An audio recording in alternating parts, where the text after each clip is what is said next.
Hello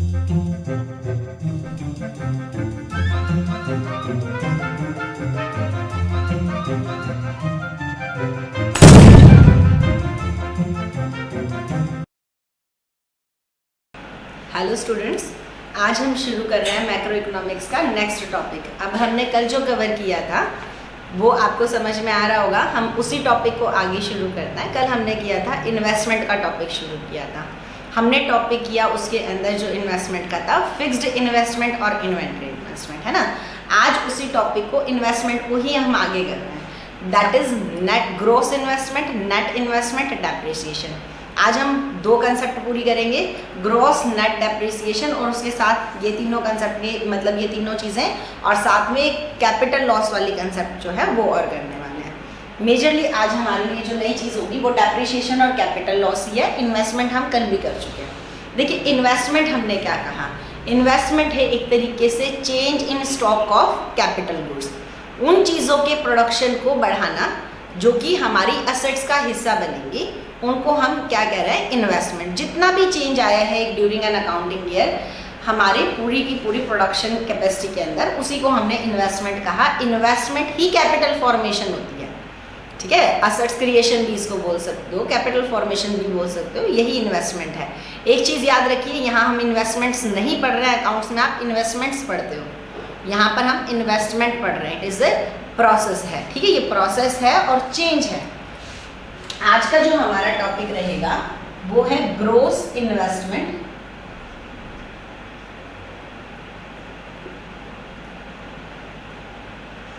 लिख लो इसको, net investment,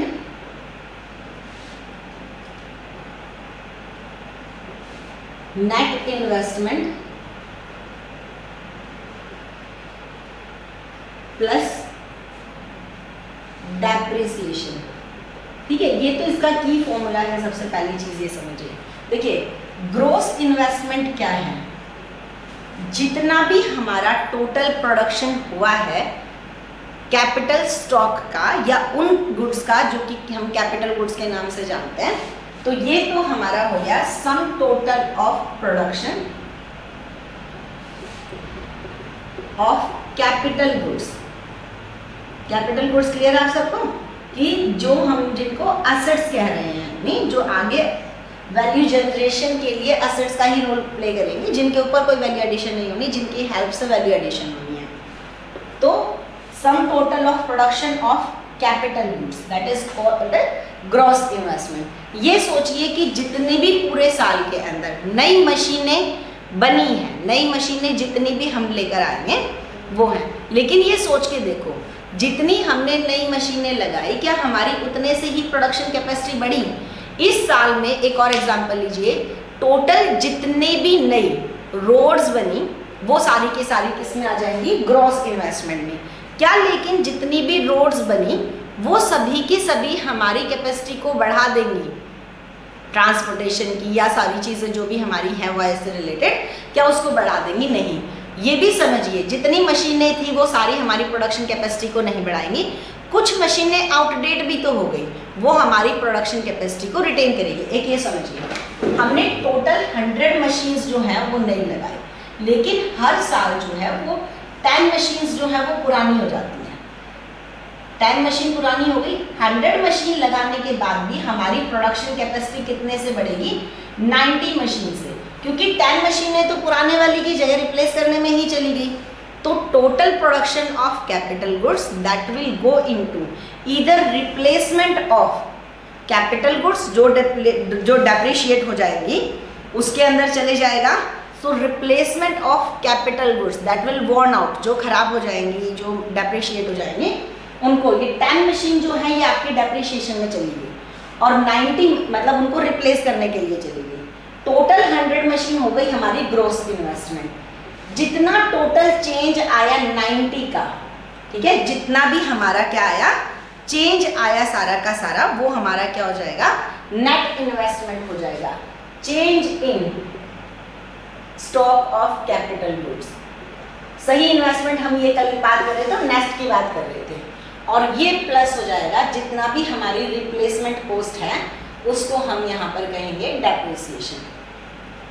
इसको यहाँ पर हम करते हैं, जैसे हमने टोटल मशीनें प्रोड्यूस करी 100, 90 तो नहीं है और 10 मशीन्स क्योंकि पुराने होने में चली गई, उनको रिप्लेस करने में चली गई, तो टोटल हमारा इन्वेस्टमेंट 100, ये नेट इन्वेस्टमेंट और ये हमारा डेप्रिसिएशन हो गया। तो अब ये चीज़ है नेट इन्वेस्टमेंट की सिग्निफिकेंस क्या है। अगर ये कहें कि हमारी प्रोडक्शन कैपेसिटी 100 मशीन्स से बढ़ गई, बिल्कुल भी नहीं बढ़ी। 10 मशीन्स तो पहले भी थी हमारे पास, उन्हीं को रिप्लेस किया है, पिछले साल भी काम कर रहे थे इन पे, तो इतने से नहीं बढ़ी, हमारी प्रोडक्शन कैपेसिटी बढ़ी है 90 से। 90 हमारा नेट इन्वेस्टमेंट है जो 3 काम हमारे लिए करेगा।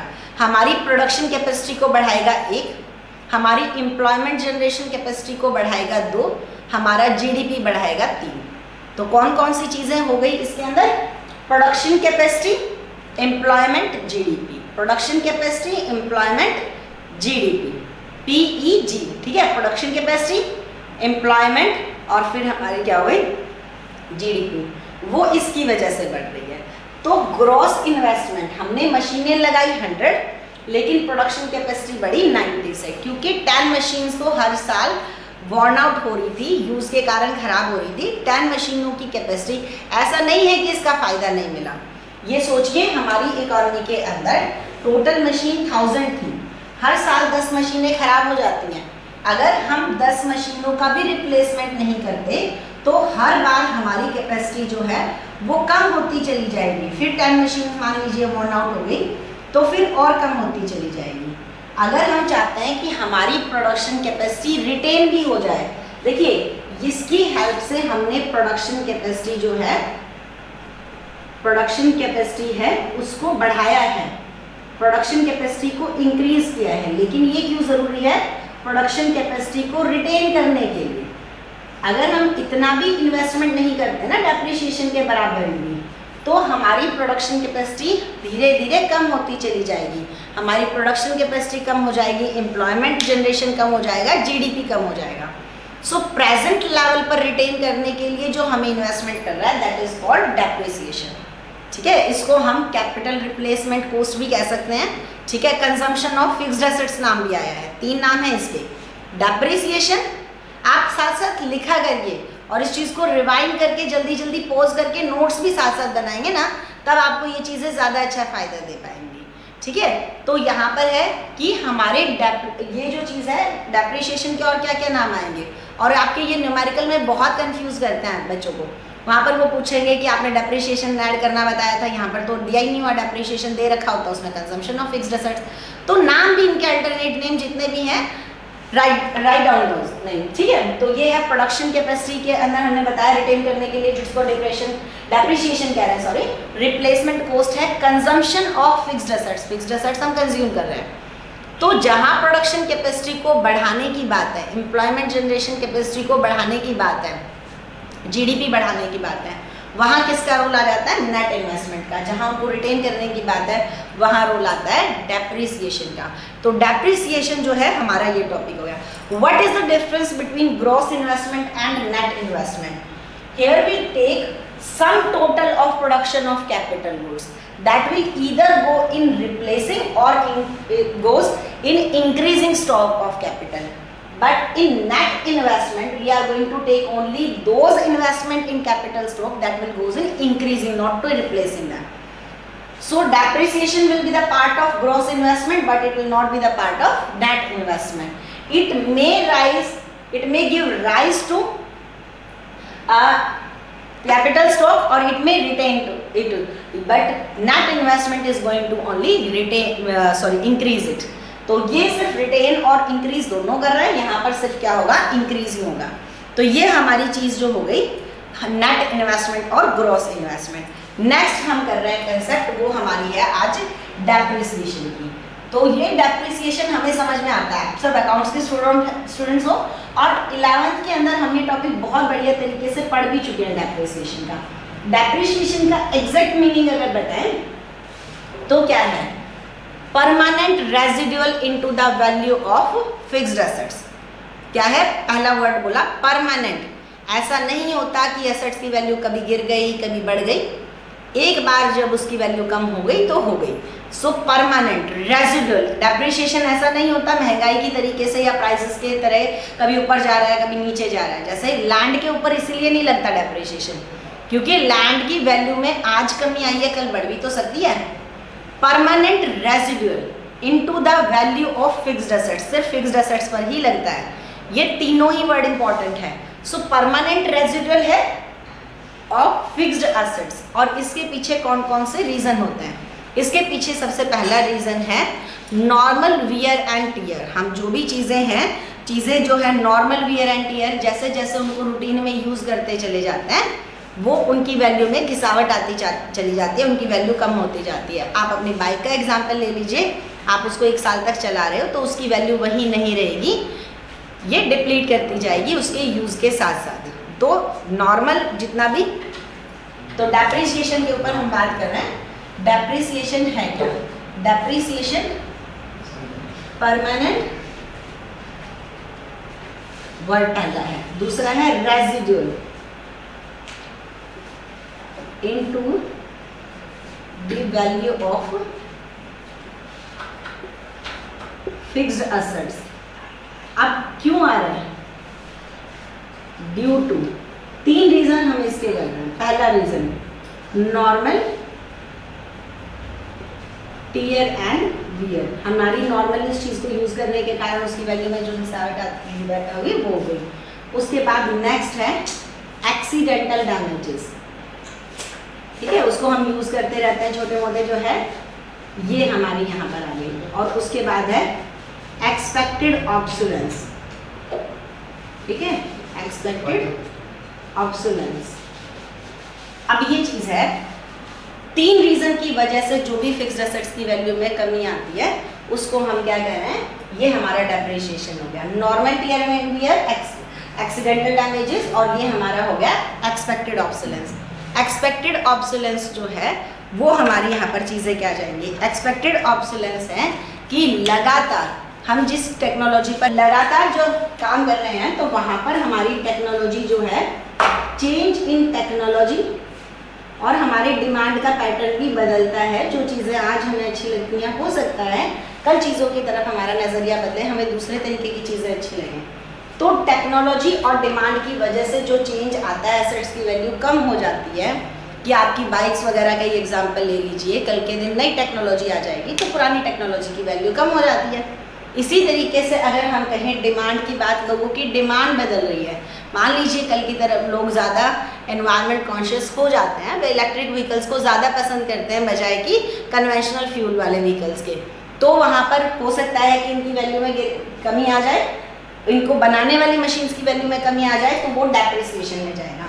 तो इन 3 रीज़न की वजह से, ठीक है, नॉर्मल टियर एंड वियर, आप इसको रिलेट करो, आप सोचो आपकी बाइक जो है एक्टिवा है वही आपकी मशीन है, आपकी घर में जो गाड़ी है वही मशीन है, उसकी वैल्यू में हर साल कमी आती है। 3 वजह से कमी आएगी। नॉर्मल टियर एंड वियर चलेगी तो इंजन वगैरह सब चीज़ें पुरानी तो होनी ही हैं, ठीक है। Normal tear and wear, accidental damage, थोड़े बहुत स्क्रैच आ जाएंगे, वो सब चीज़ें एक्सीडेंटल डैमेज में जाएगी। और एक्सपेक्टेड ऑब्सोलेंस, आप उसको बिल्कुल संभाल के रखोगे, फिर भी उसकी टेक्नोलॉजी अपडेट हो रही है, फिर भी नई चीज़ें आने के कारण कंज्यूमर का डिमांड पैटर्न, आप उसको उसी प्राइस पर नहीं बेच पाओगे। ये तीनों रीजन जो है ये होती है डेप्रिसिएशन। डेप्रिसिएशन के बराबर का इन्वेस्टमेंट करने के लिए हम क्या मेंटेन करते हैं?